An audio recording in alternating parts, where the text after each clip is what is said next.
The plan required the destruction of all existing governments and religions.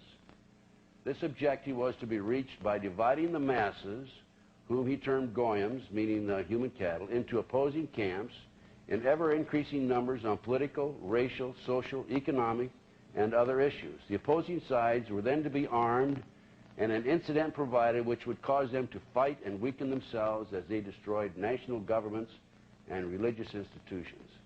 In 1776, Weishaupt organized the Illuminati to put the plot into execution. The word Illuminati is derived from Lucifer and means holders of the light.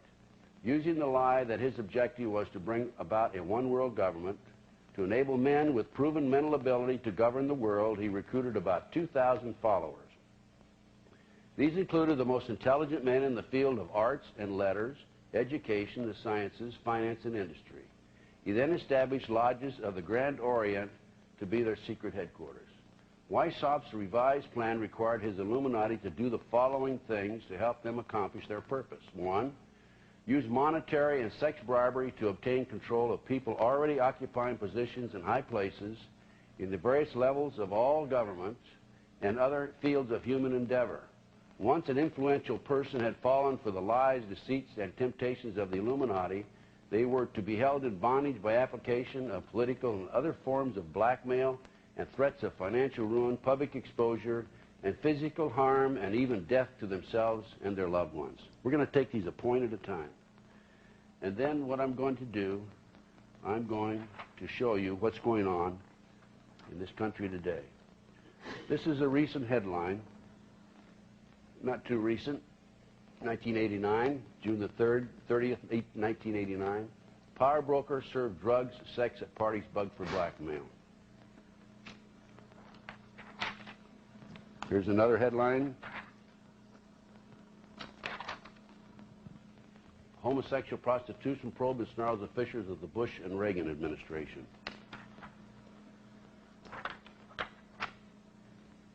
Top Japanese politician linked to Spence. Craig Spence was a CIA operative. He was exposed as a CIA operative. His job was to set up dignitaries, politicians, congressmen, etc., and to blackmail them. Once he was exposed, of course, he didn't last too long. He lasted something like 6 months. Within 6 months, I think he was suicided. Now, recently, it's sometimes referred to as Arkancided, by the way. Not Spence, though. This was before Mr. Bill Clinton was in the White House.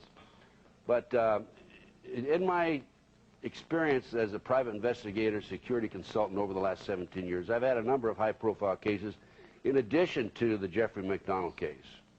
And I'm happy to report I've had a phenomenal success record on it. It takes a lot of time, a lot of diligence, and the right contacts in order to be successful in this field. But in 1989, I was contacted by a gentleman by the name of Ed Weaver, a wonderful Christian man in Lincoln, Nebraska. And he had read about me in a book called The Ultimate Evil by Maury Terry. The Ultimate Evil was a story about the Son of Sam murders in New York. And Maury Terry wrote the book. He contacted me on the West Coast, asked me to help him do the research on it, et cetera, which I did. Involved on the West Coast the murder of a producer named Roy Radin, and I'm happy to report that the people who were responsible for his contract murder or contract killing of Roy Radin are in jail today. There's 4 of them, serving all 4 of them serving life sentences with no parole. And I'm also happy to report that I had a little bit something to do with putting them in jail for the rest of their lives. But as a result of my name appearing in the book, The Ultimate Evil, Ed called me, said, you know, are you the same Ted Gunderson that went to Lincoln High School in Lincoln, Nebraska, and went to the University of Nebraska? And I said, I am. He said, well, I'm Ed Weaver, and I was your classmate, and of course I remembered him. But he said, we have a real problem here in Nebraska. We have a case called the Franklin Cover-Up, and in this particular case, the FBI and the IRS raided the Franklin Credit Bureau, which was a credit bureaus established in the minority neighborhood in order to furnish banking and financial opportunities to the minorities. People on the board of directors included people like Harold Anderson, who was past publisher of the Omaha World Herald, other very prominent citizens. And as a result of the raid, there was publicity. Larry King, by the way, was the individual who was president of the Savings and Loan. Not Larry King, live CNN, but Larry King, a black man, a fast-rising star in the Republican Party, had sung the national anthem in Texas at the Republican National Convention and New Orleans at the Republican National Convention. As a result of the publicity, there were 80 children in Omaha came forward and talked about being exposed and ritualistically and sexually victims of this element, this group of people. These were some of the leading businessmen in Omaha. These kids named not only Harold Anderson, but they also named Bob Wadman, chief of police, as being involved in this ring. They named Gene Mahoney, past former vice squad with the Omaha, vice detective with the Omaha Vice Squad, Omaha, Nebraska, and he's now head of the Forestry Service for the state, has a park named after him between Lincoln and Omaha. They named the editor of the society page of the Omaha World Herald. They named the heir to the Brandeis fortune. I mean, these were top citizens, highly respected people in the community. And of these 80 children that came forward, 4 of them gave statements. Of the 4 who gave statements, 2 of them later recanted, probably under pressure. 2 refused to recant, Alicia Owens and Paul Benassi. And actually, what happened with Paul, they feel like they apparently discredited him because he had been convicted of child molestation. Alicia Owens claimed that she had sex with Bob Wadman, chief of police, when she was 14 years old. She told the grand jury that.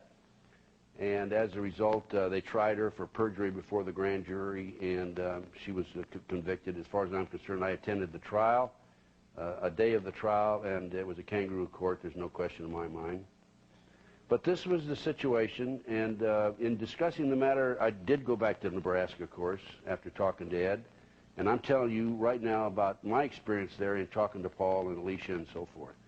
But in talking to Paul, he gave me a number of signed statements. By the way, Gary Caradori, the investigator before me, died in an airplane crash coming out of Chicago.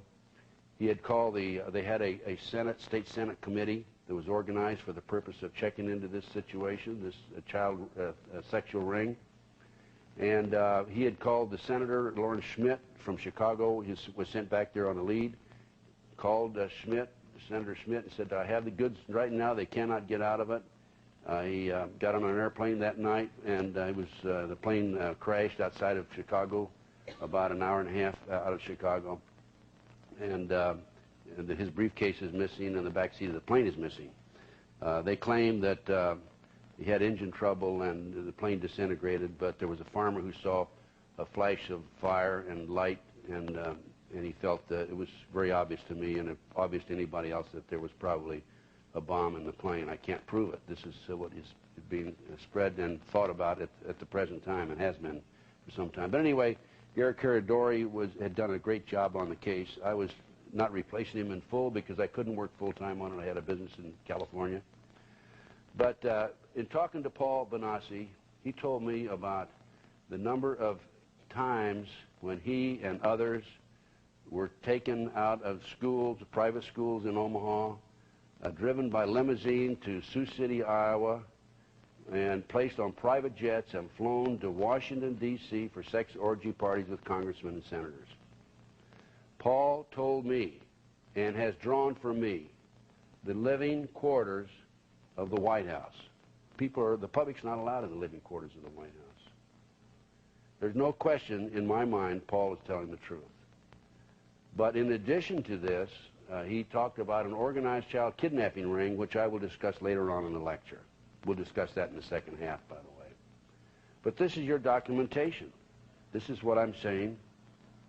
And by the way, Paul knew Craig Spence, knew him very closely, and had worked with Craig in setting some of these politicians up. So then we come back to the second point, and number 2 starts here. Illuminati on the faculties of colleges and universities were to recommend students possessing exceptional mental ability belonging to well-bred families with international learnings for special training in internationalism,